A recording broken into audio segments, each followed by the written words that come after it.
All right, we go back to First Thess, and we did finish ahead of time, ahead of schedule, which should allow us for some more question and answer time tomorrow. So we spoke about the day of the Lord. Now, of course, my conviction. Two different events. One of comfort, one of coming judgment. Two different applications. Now, we enter into the final section of the book. Now, perhaps we will go through most of this today and tomorrow morning. The first section of exhortation for the church body, moving out of the eschatological passages, are responsibilities regarding leadership. Now, sorry, I know I'm going back and forth. But when we take a look at the outline, we must remember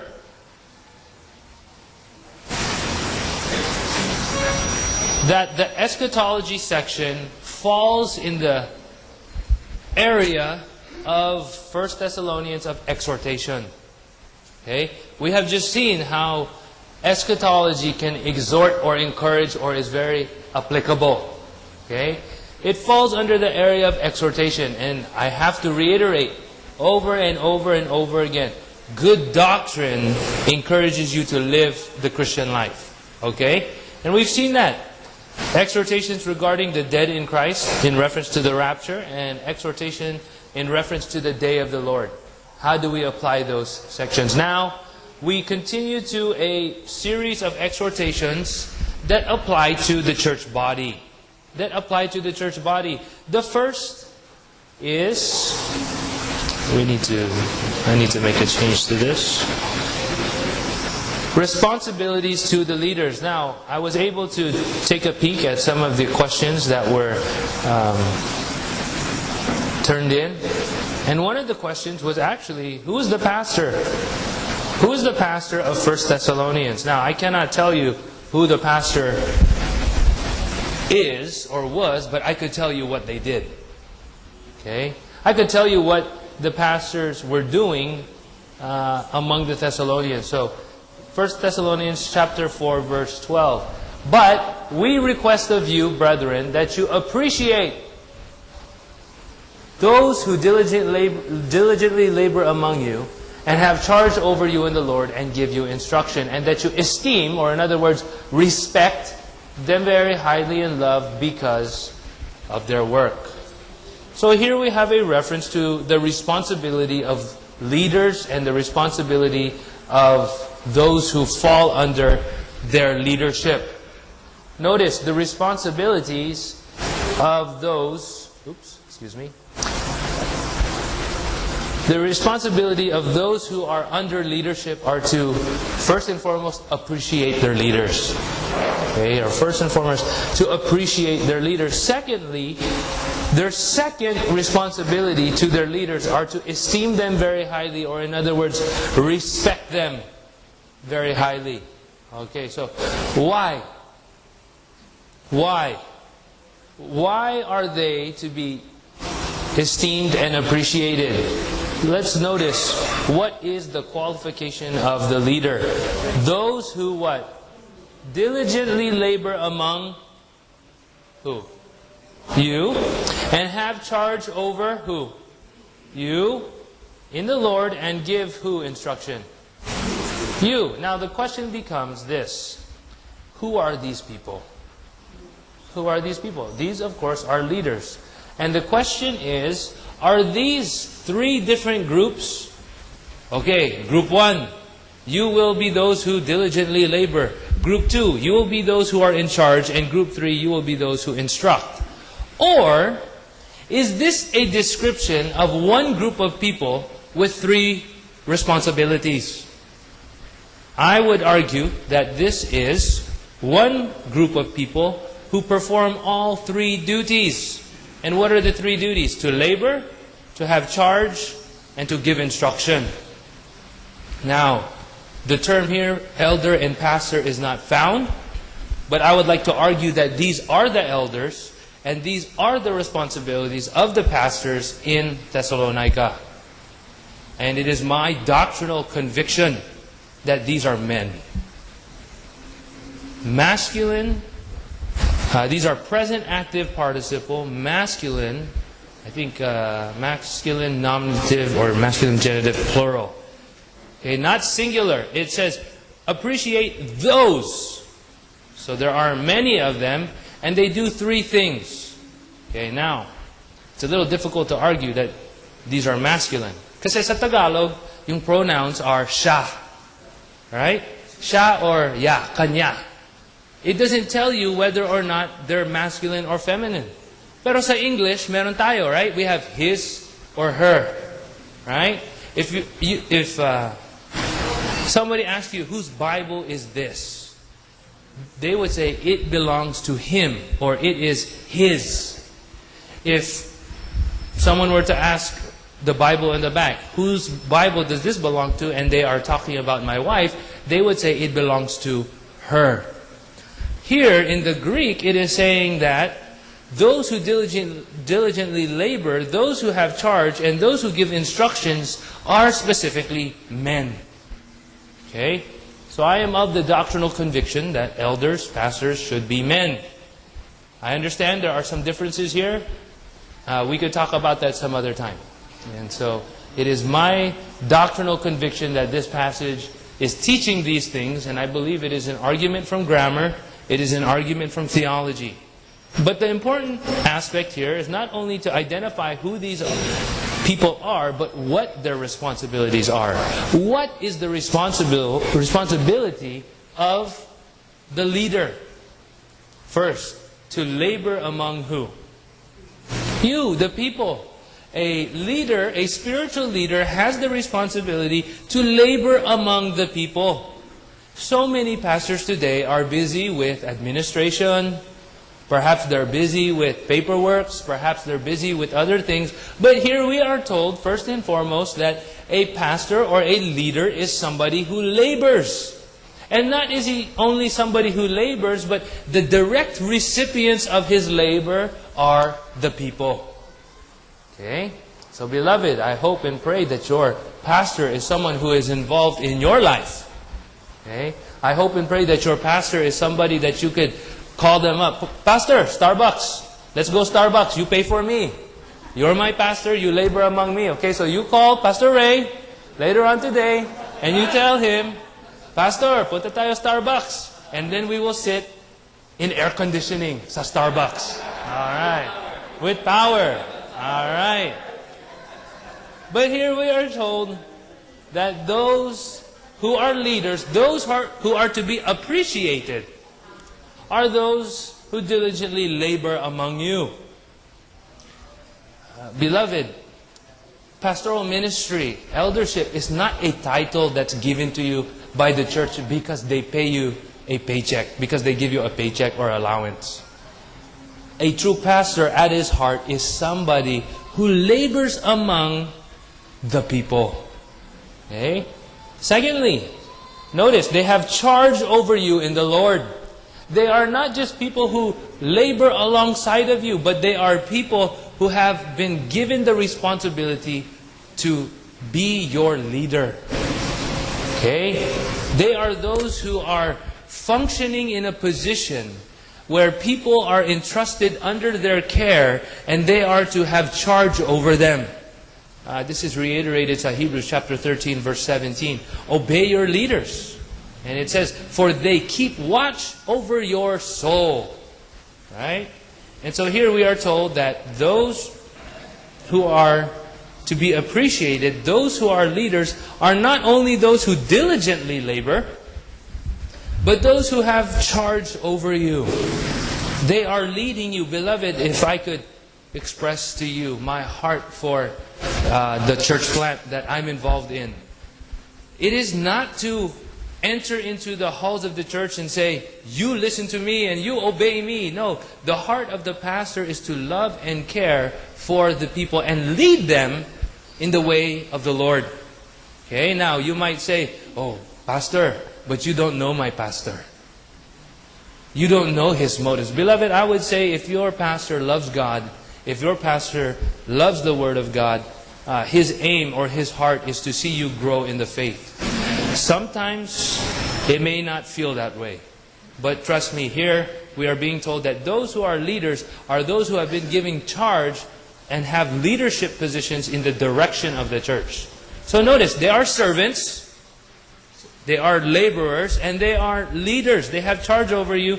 And thirdly, a third description of those who are to be appreciated are those who give instruction. Notice, who are the recipients of the instruction? It's the people. It is the people. The word here for instruction is the Greek word noutheo. It means to admonish. It means to admonish, and this is where we get the term biblical counseling, nouthetic counseling. Perhaps some of you have heard this term before. And this is one of the passages that it is based on. And what does it mean to instruct? What does it mean to admonish? The word here is a reference to almost like a big brother type of attitude. When you have a kuya, when you have a person in your life that you consider your kuya, perhaps there are times in your life where they say, "Hoy, be careful, huh? I'm your kuya. I care about you and I don't want to see you go astray." And so they come to you, these people come to you almost as if they are in a position of loving authority, where they truly do care about your spiritual well-being, and they are instructing you from that position of authority. Now, sometimes you do not have a good relationship with your kuya. Sometimes you want to do one thing, but then your kuya telling you not to do it, you become argumentative. But the love of a kuya is to persist even though he is not viewed as a friend. If I don't have any younger siblings. I have many younger cousins who do love the Lord. If I have a younger cousin who I see is going wayward and I come and confront them about their behavior, they might think of me, "Oh, that's Kuya Mark." Out of my love for them, I will continue to instruct them even though they think of me as an annoyance. Okay? This is the heart of a true leader, is that he is not concerned with being a friend of the people, but he is concerned with being a teacher, admonisher, corrector, instructor of the people. Okay, it is the responsibility of the church leader to instruct the church regardless of how they are receiving it. Okay, you may not like your pastor for saying, "Stop living this kind of life." But we are told here that those who we are to appreciate are those who love us enough to confront us in our sin and to be persistent in that manner, even if meron awkwardness or tension. Okay? This is the threefold description of the pastors in Thessalonica. So I cannot answer the question, who is the pastor? But I can answer the question that they had pastors. And I can answer the question, what those pastors did. What did they do? They were laborers among who? The people. You. They had charge over you. And they give you instruction. Okay, reminder. Eldership, pastoral ministry, is not a title that is given. It is a work to be done. And as a result of the person doing that work, the office is recognized in their life. Okay? Notice, and that you respect them, or in other words, esteem them very highly in love because of their work. Beloved, I am not your pastor. You can call me Pastor Mark, but next week on Tuesday, I'm getting on a plane to go back to the States where it's nice and cool. Okay? All right. It's not raining there. All right. And I will go on, and perhaps I'll take trips here every now and then, once a year. more than that, I don't know. But I do not have the privilege of being able to say that I labor among you, I have charge over you, and give instruction over you. I'm going to leave and I'm going to be that person for another group of people. Okay? And so I'm not here, trust me, your pastor has not paid me under the table to say this. Okay? The Bible is telling me to tell you this. Okay? That you should have a high respect for your leaders in love because of their work. Beloved, it's not easy to deal with the church. Right? Sometimes there is sin in the church that's very heartbreaking for a pastor.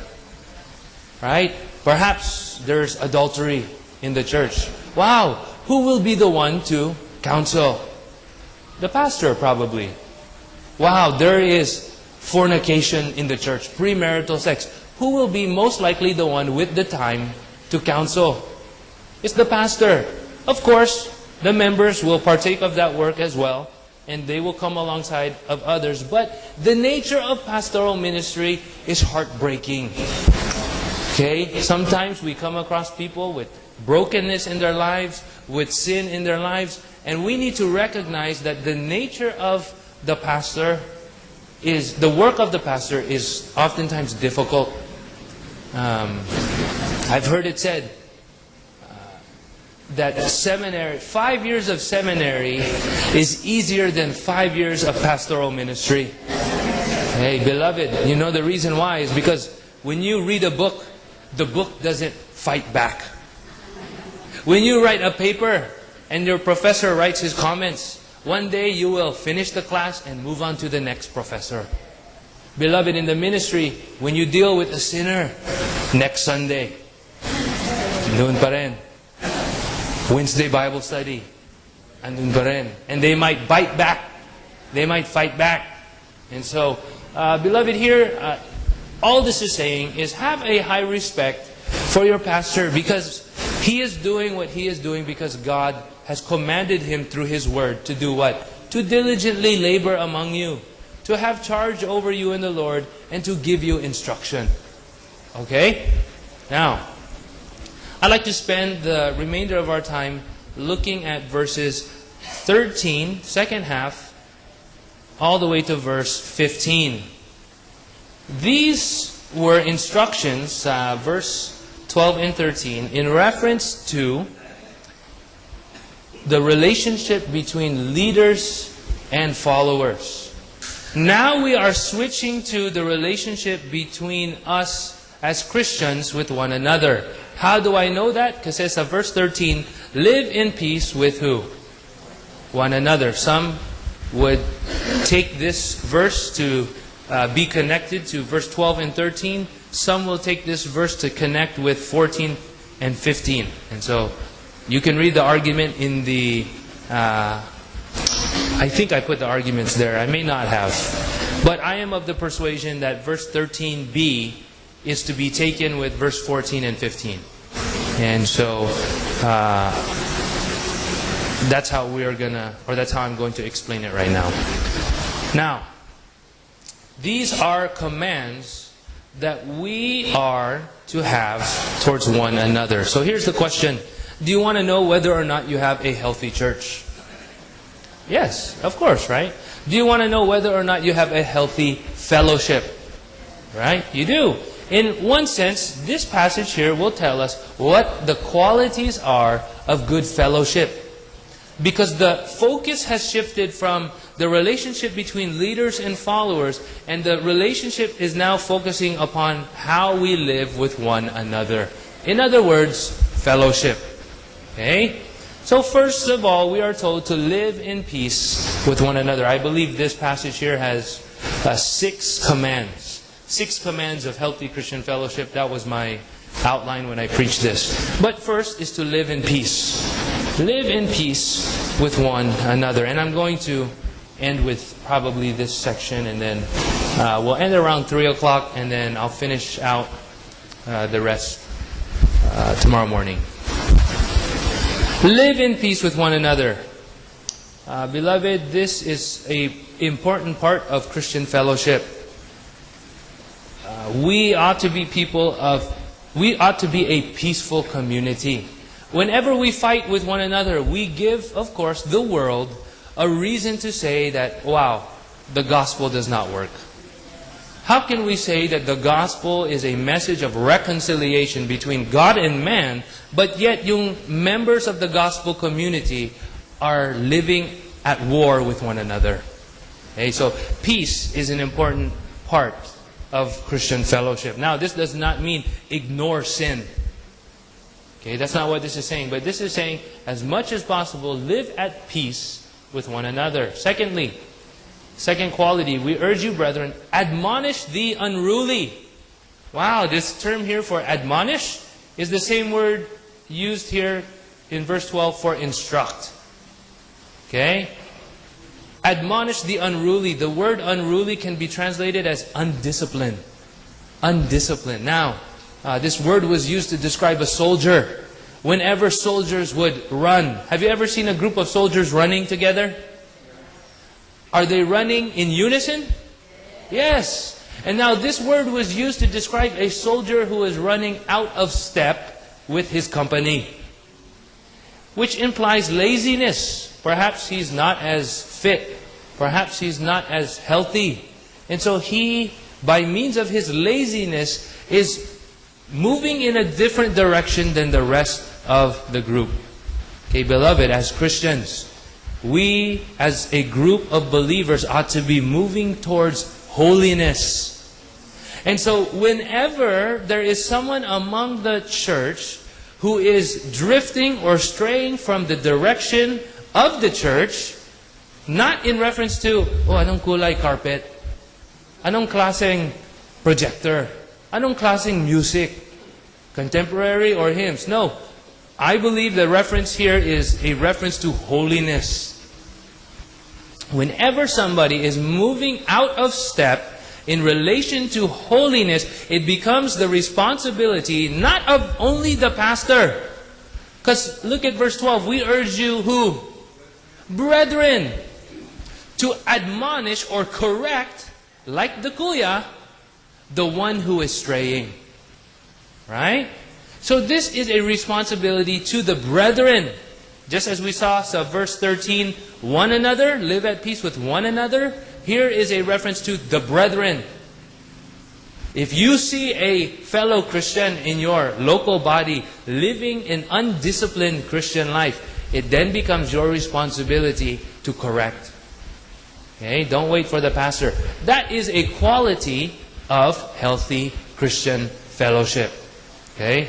Now, not only are we to admonish, we are also to encourage the faint-hearted. We are to encourage the faint-hearted. Let's take a look one moment. Just let me remind myself. Encourage you, brethren. Okay. Encourage the faint-hearted. The word here for faint-hearted can be translated small soul. Encourage those who have a small soul. I don't know. I don't know what caused this particular Christian to be faint-hearted. But one thing I do know is this. Were the Thessalonians a church that was persecuted? Yes. Yes. For some reason, at some point in time in your Christian life, you may find yourself a small-souled Christian. You might find yourself a Christian who is faint-hearted, perhaps because of persecution, perhaps because of discouragement. We do not know the cause, but we do know that there are times in our Christian life where we feel faint-hearted, weak and weary. And so it then becomes the responsibility of the brethren to do what? To encourage. To encourage. The word for encouragement there is to come alongside of. To come alongside of. Paramutheste. Okay. Not only encourage the faint-hearted, but to help the weak. Now, this is very similar to the previous command. But I do believe there are some nuances and some differences. While the first reference to faint-hearted may be on the cause of hardship or may be caused by persecution. Here we just find that perhaps they are just seasoned or old Christians who are weak. For example, or perhaps they're young Christians who are weak. Excuse me. When my Lola, what's the date today? August 5? Okay, so August 3. In the States, my Lola just turned 92 years old. Okay, 92 years old. When she gets out of the car or goes into the car, what does she need? Help. When she goes up the steps or down the steps, what does she need? Help. Why? Because she is weak. Okay? For some reason, I don't know why, don't ask me to explain, there were weak Christians among the Thessalonians. And I'll tell you one thing that I know for sure. There are some Christians in our local fellowships that are weak. Okay? Whether that's from persecution, whether that's from hardship, or perhaps they are not yet mature. They are weak. One thing I do know is that the responsibility of the brethren is to help. Is to help. Again, when you have a church that is putting all of the work on the pastor, wow, don't call and ask me to join your church. I don't want to be that pastor. Okay? But when you have a church where the entire fellowship is a group of people that will live at peace with one another, that will correct and admonish the unruly, that will encourage the faint-hearted, and that will help the weak, that is a sign of healthy Christian fellowship. Now the question is, what is the role of the pastor? In Ephesians 4:11, it says, God gave to the church some as prophets, apostles, evangelists, pastors, teachers. For what? For the building up and the equipping of the saints. It is the pastor's responsibility to make sure that you are equipped to do these things. Right? To admonish, to encourage, to help. And of course, verse 14, be patient. Be patient with everyone. Okay? It's very easy to be patient with the ones you love. Alright, that's easy. You don't need that. You need patience with the ones that annoy you. Right? Okay. We're running out of time, so we'll move forward. We've seen these qualities. I believe we've seen 5. Live at peace, admonish the unruly, encourage the faint-hearted, help the weak, and be patient. The last quality, the 6th quality of healthy church fellowship is a church body that forgives one another, that pardons. Notice verse 15. See that no one repays another with evil for evil, but always seek after that which is good for one another and for all people. When I was a teenager, my friends and I, we used to hide and wait for our friends to turn the corner, and then we would yell and try and scare each other. Right? Have you seen that before? Have you done that to somebody before? Where you just turn a corner and somebody there is waiting for you and they just yell, "Ah!" and they try and scare you? What is your natural reaction? Sometimes you take your fist and you don't know what's going to happen, so you're tempted to strike back. Right? It is natural. It is a natural reaction in your sinful flesh that when harm is brought to you, you would strike back. Here, the passage is saying, see that no one repays another with evil for evil. Listen, your ability to refrain from striking back is evidence that you are not in the sinful nature, but rather you are like Christ. Right? 1 Peter chapter 2 says, even though he was mocked, reviled, and all of these things, he did not revile in return. Correct? Rather, instead of repaying evil with evil, what did Jesus Christ do? He went to the cross, died for the sins of those who brought him that evil. One observation here. Healthy Christian fellowship has a part of it that is forgiving. Now let me ask you something. Healthy Christian fellowship has people who are peaceful, has people who admonish, has people who encourage, has people who help, has people who are patient, and has people who forgive. Now let's go through each one of these again one more time. Live in peace with one another. Beloved, has Jesus Christ made peace with you and God the Father? Yes. While we were still enemies, what? Christ died for us, reconciling us, right? To God the Father. The gospel experience is something that brings about peace in the life of the Christian. Now, next. Admonish the unruly. Does Jesus Christ, did He ever, can you ever think in your mind a time when He corrected anybody? What happened when Peter said, I will never let you go to the cross? Get behind me, Satan. Jesus Christ was a person who admonished the disciples. Beloved, let me ask you something. Do you believe that Jesus Christ, through the sending of the Spirit, admonishes you? Yes. Okay. Beloved, do you believe that Jesus Christ and the message of the gospel encourages you?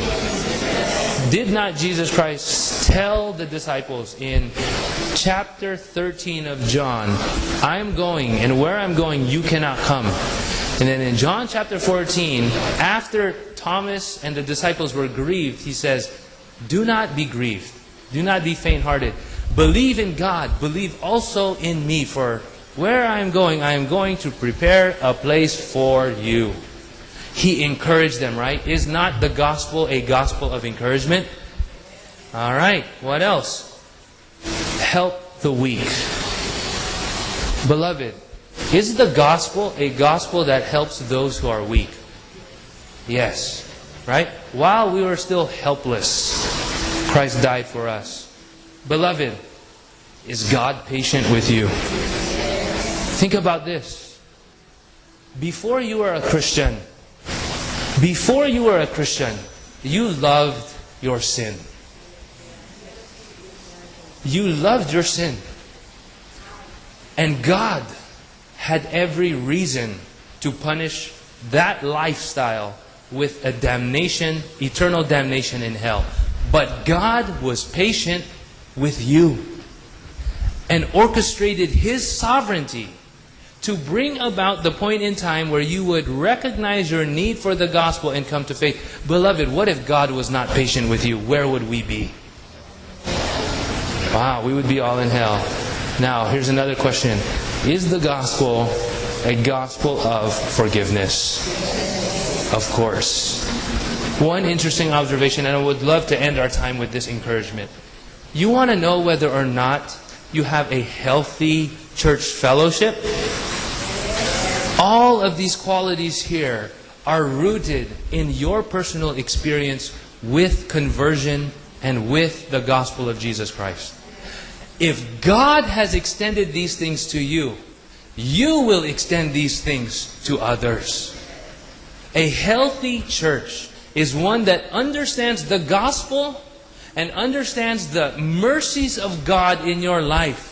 And the church is a place where those very mercies can be extended to others. Okay?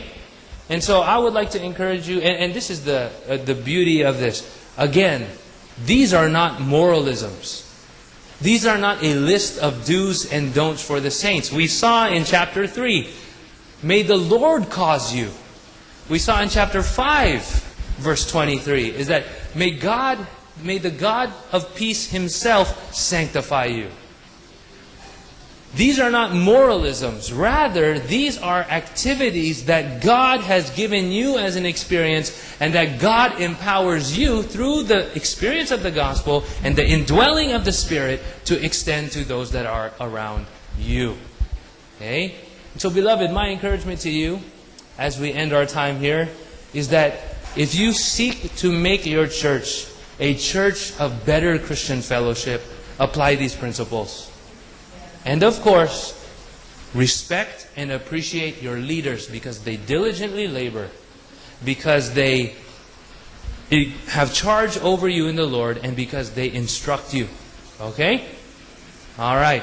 So tomorrow we'll pick up some verse 16. That I'd love to end with a more devotional thought. I know that we've spent so much time thinking about eschatology and things like that. But here is at least some warmth and encouragement.